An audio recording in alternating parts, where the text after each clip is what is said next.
Nous aimons beaucoup le pentade et nous aimons faire la production de pentade, mais malheureusement, la plupart de nos pentades n'arrivent pas à maturité par cause de décès. J'ai fait une vidéo sur les pentades où je disais que les pentades sont faciles à élever, mais n'oubliez pas que les pentades, malgré qu'ils sont fragiles et sont faciles à élever, sont tellement fragiles quand elles sont petites. Quand elles ont de 1 à 30 jours, il faut vraiment prendre plus de précautions pour pouvoir ne pas les perdre, parce que c'est dans cette période qu'on arrive à les perdre facilement, on arrive à les perdre également en quantité. Dans cette vidéo, je vais vous parler de comment faire pour réduire cela, pour ne pas perdre ces pentades et réussir la production de pentades.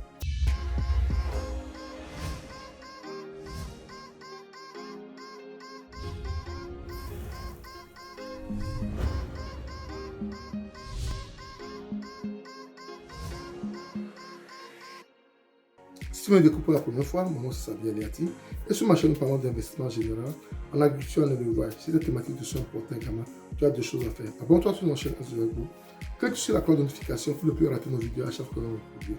Ensuite, partage-le au maximum pour qu'elle puisse atteindre plus de personnes car nous avons besoin d'une communauté forte et nous avons besoin de gens qui vont travailler pour l'Afrique. Nous, on s'est dit, c'est à nous de le faire, c'est à nous de travailler pour l'Afrique, c'est à nous de construire l'Afrique et c'est ce que nous faisons chez nous, c'est ce que nous avons mis sur nous de faire.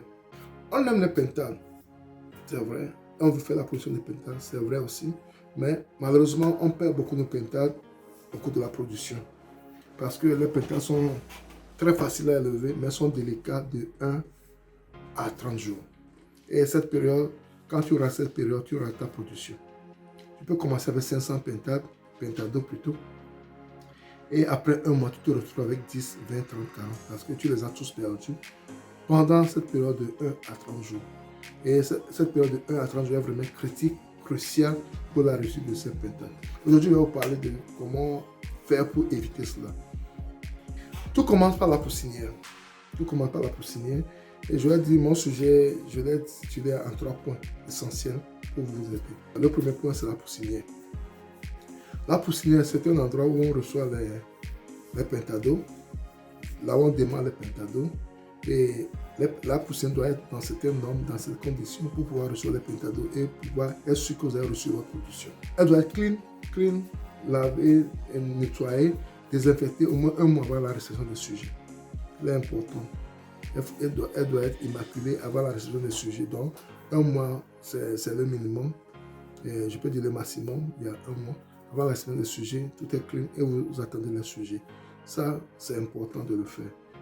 La poussinière doit avoir une température adaptée à vos sujets.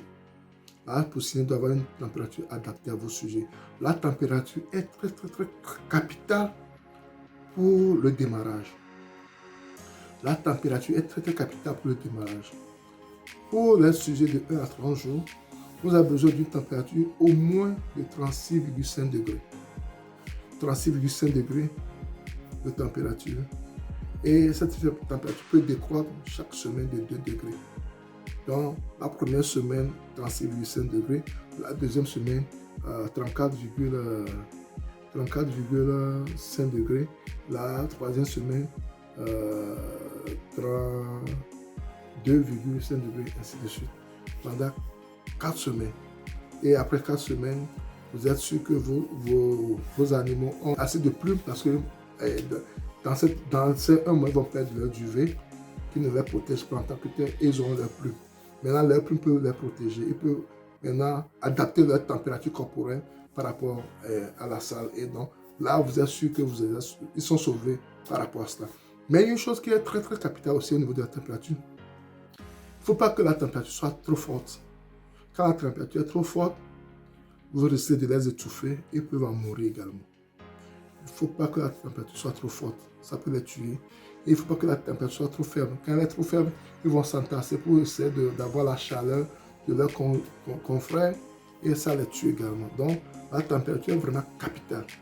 Et pour cela, vous pouvez avoir un thermostat ou bien un thermomètre dans la salle pour pouvoir être sûr que vous allez maintenir la température normale tout au long de la production. C'est très important. Quand vous avez bien mis la température dans l'enclos, l'enclos est bien nettoyé, tout est propre pour la réception des sujets, il y a la réception qui est très capitale. Moi, je dis, pour la réception, tu deviens docteur, vétérinaire, physicien. On ne se presse pas pour réceptionner ces sujets. On ne se presse jamais pour réceptionner ces sujets, peu importe la production. Que ce soit les moutons, les chèvres, les bœufs, les poules, on ne se presse jamais pour réceptionner ces sujets. Tu prends ton temps pour contrôler les sujets que tu reçois. Est-ce qu'ils ont la diarrhée? Est-ce qu'ils se tiennent bien sur les pattes? Est-ce que la quantité commandée est livrée? Tout ça là est très très capital et primordial pour la réussite des sujets. On prend son temps pour cela. Et tu es sûr que tu as reçu tout ce dont tu as besoin. Et tu es sûr que tout va pour le mieux. La réception des sujets est très très très primordiale et très capitale. La réception est très primordiale, très capitale. Tu prends ton temps pour suivre ces sujets. Voici les sujets sont en forme. Voici les sujets répondent aux critères demandés. Voici les sujets ne sont pas malades dès le début. Voici il n'y a pas de morts dans la boîte de réception. Voici les sujets se tiennent très bien debout. Voici les sujets sont actifs. Tout ça là est vraiment important parce que si tu ne peux pas amener les sujets dans ta ferme déjà morts ou bien qui ne sont pas en forme et tu penses que tu vas réussir la production. Non, tu ne vas pas réussir la production. Donc tu commences ta production avec des sujets en moins déjà. Donc c'est très important d'avoir le nombre exact commandé et d'avoir les sujets actifs. S'ils ne le sont pas, tu signales ça automatiquement au fournisseur. Et si c'est à remplacer, tu les remplaces là-bas avant de quitter. C'est très important et primordial de savoir réceptionner ces sujets et de recevoir des sujets en forme, de très bons sujets. Sinon, tu es déjà perdant dès le départ. La réception des sujets est un point capital également sur la production de Pentado et sur la suite de votre production. Quand vous recevez de bons Pentado, vous aurez de très très bonnes pentades également. Une chose importante également pour réussir les Pentado, c'est la prophylaxie. Il faut trouver une prophylaxie juste pour vos sujets. Il faut trouver une prophylaxie juste pour vos sujets. Au niveau de la prophylaxie, des fois, je n'aime pas aller trop au fond parce que ça dépend également de l'endroit où vous vous trouvez et où vous faites la production. Parce qu'il y a des choses qui peuvent être applicables pour moi au Togo et qui ne sont pas pour toi au Bénin. Donc, et ça dépend également si tu veux faire la production 100% bio, semi-bio ou tu veux utiliser les produits vétérinaires exclusivement. C'est à toi de savoir ce que tu veux faire pour ta production. Mais l'essentiel, c'est d'avoir une très très bonne prophylaxie pour tes sujets. Les vaccins, les vitamines, les antibiotiques sont nécessaires pour la réussite de la production. Et c'est de même pour l'aliment. Il y a des gens, quand ils reçoivent leur sujet, il y a des gens qui font l'après-démarrage, qui donnent l'après-démarrage pendant 4-5 jours ou une semaine avant de commencer par leur donner l'aliment de démarrage. Tout ça, ça dépend de tes objectifs à toi et de comment tu veux. Donc, tu peux faire l'aliment pré-démarrage pendant 5 jours ou une semaine et tu commences à faire l'aliment démarrage.